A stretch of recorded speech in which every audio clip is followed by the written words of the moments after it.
Ladies and gentlemen, welcome back to Hack Hunter. This is episode number 4, and our lead takes us all the way out to Lansing, Michigan, where we hunted down some pretty interesting tattoo artists. You're gonna want to stick around. Everybody, sit back, relax. Let's find some hacks.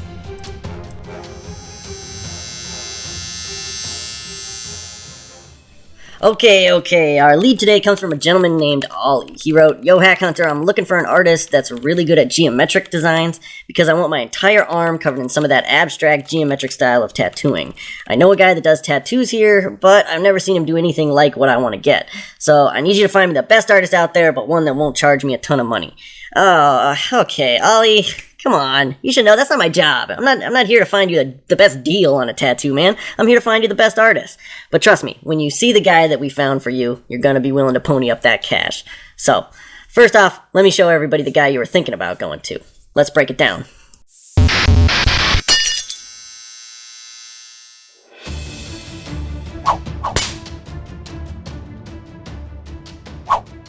Alright, here we go. This is the gentleman Ollie was considering going to. His name is DP, and DP works at Ink Therapy in Lansing, Michigan. Now, it looked like a pretty clean studio. You guys can check him out at, well, they didn't have a website, so at Facebook, Ink Therapy Lansing.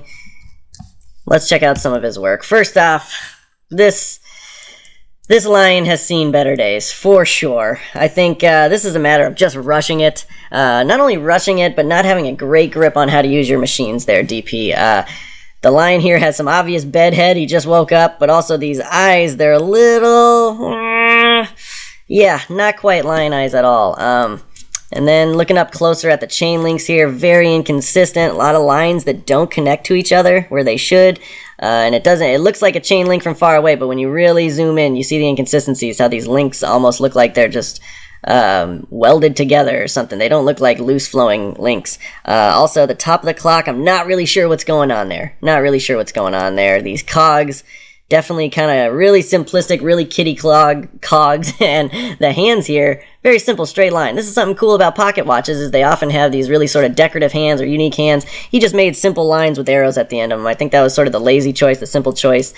Same with the letters rather than Roman numerals. And this was done big. He had room to make that detail. He just chose not to. He chose to simplify it. And I think that just shows his type of artwork. It shows that he doesn't have as much experience or skill quite yet. But this is one that I found very common piece. I've seen this piece around a number of times. I've had clients ask me to do this piece, and I say that because I was very easily able to find another example of how it should look. That's how it should look. This was probably the original or one of the originals that did this piece, and this artist did a great job. You can tell there's roses in the background, and this negative lettering here, it doesn't have any lines around it. It's just negatively put in there, and you can see the roses really clearly behind it. If we flip back to DP's, though, there's just sort of a jumble of gray wash. Really hard to tell that those are roses. If I didn't just show you that other piece, you'd be wondering, what is all that stuff behind there? Really kind of wonky. And then you'll notice that he actually outlined the letters. This was a way to make it simpler for himself. I'll just outline the letters instead of taking the time to shade in between them. Made the tattoo a lot easier on himself, but made it look a lot worse in the long run. And this is something I see a lot in his portfolio. Here's another example. This right here is supposed to be a rose that's made out of a $100 bill. Again, something that I've seen a number of times, and I've had clients find it online and bring it to me, ask me to do it. And here's a good example of one. And unfortunately, I wish I knew the artist. I could not find the artist behind this, but this was brilliantly done. Look at the tiny detail that they put in that dollar bill. They really took the time to make sure it looked not only good, but it looked natural, like it folded around like a actual rose does. And this was done in a hand. That's even more difficult than where he did it on the forearm here, but you can see there's a lot to be desired here. The only reason you can tell that's a $100 bill is because this giant 100 right here. Otherwise, you would have no idea. And I guarantee you that definitely didn't heal nice either. That's going to heal real patchy, and I think the wearer is going to have a hard time explaining to people what that's actually meant to be. And we found it again with this wolf.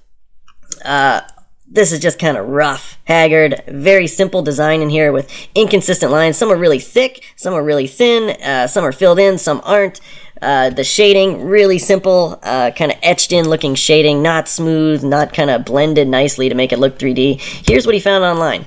And again, this is a common piece. Many clients bring it to me. I've seen it before, and had people ask me to do it or a variation of it. And his variation of it is just really his sort of MO, is to overly simplify things and and just kind of copy things that he finds online. So Ollie, if you're looking for somebody to do a custom piece, a custom geometric piece, I didn't find much in the way of custom in his portfolio at all. So I think your instinct was right. This is probably not the guy you want to go to.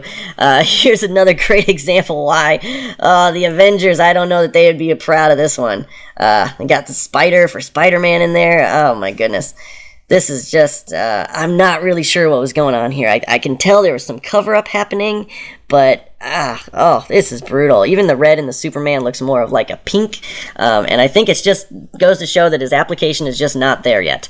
He has not figured out how to apply those colors and saturate them nice. He has not figured out how to apply lines smoothly and consistently. So when you're talking about something like geometric patterns where you need consistency, where it's like the main focus, sorry to say, man, DP, you are not the man for the job. Guys, go ahead and leave him comments down below. Let him know what you think of his artwork. Would you get a geometric piece from him? But Ollie, stick around, because we found an artist that I think you're going to be impressed with.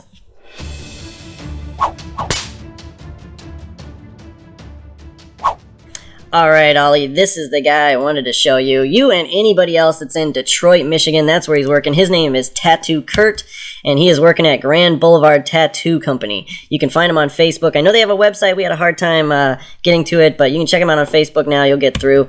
Right off the bat, Beetlejuice, Beetlejuice, Beetlejuice. Undeniably beautiful piece. He really made him look gritty and nasty, the way he was meant to look in that movie. The teeth, you can see how grimy they are. He even used greens in these tight little areas here.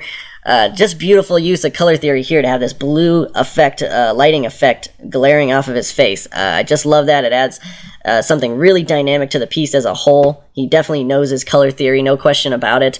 And as you'll see, it shows through most of his pieces. But here's some of his great work, actually. First, the depth of this gorilla's mouth. Look at that. That nice, rich black.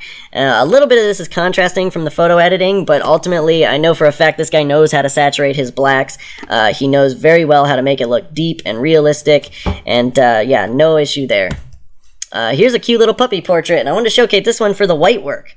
Look at this. You zoom in on this puppy's nose. Look at all these tiny little dots of white that he put in here. This is just brilliant. Brilliant work, and he takes his time, because when you zoom out far away from that thing, you can tell this puppy has a wet little nose. And that's why, because he took the time to put so many tiny little white dots in there. Not just in the glare in the eyes like a lot of artists do. He put them all over the place so that you get a real in-focus, high-definition feel to the photo. Great work. Here's one for you, Ollie. This is a geometric full sleeve that I found of his. And this is a custom piece. It's abstract, like you were asking. I would say right off the bat, anybody that's not familiar with it, this is not something that he just copied and pasted offline and stencils on. This is a painstaking process to create something like this, like a geometric full sleeve. It takes a lot of planning, it takes a lot of discipline, and you gotta stick with it the whole time, and you have to know your plan from the beginning and execute it through the whole, whatever it is, 20 to 40 hours of tattooing that this might have took. And you can tell he's got that discipline, because each of these lines is very consistent. This gradation here where the beehive gets dark and then fades up to a light gray is very consistent with the bottom. It fades to a light gray down there too. Really precise, really clear attention to detail in this. I loved going through his work. I've had a hard time picking it apart or finding any errors worth mentioning. The last one I want to show is this Venom, one of my favorite ones. I thought he did a brilliant job on this one too, again with the white work, glaring off of those gnarly yellow teeth and the saliva. It just really pops off the skin there. Another great use of backdrop color on his part as well. I think it goes without saying, he doesn't need my approval, but Tattoo Kurt, you're definitely Hack Hunter approved. Everybody, leave him a message down below in the comments. Let him know what you think of his work. Would you get tattooed by him? And Kurt, keep making us all look good, man. Thanks for your work. Thanks so much for tuning into this episode. Come back next week. Hit that subscribe button so you'll know the second a new one pops up. And feel free to email us if you're looking for an artist in your area and you need some help at thehackhunters@gmail.com. Thanks so much. We'll see you next week.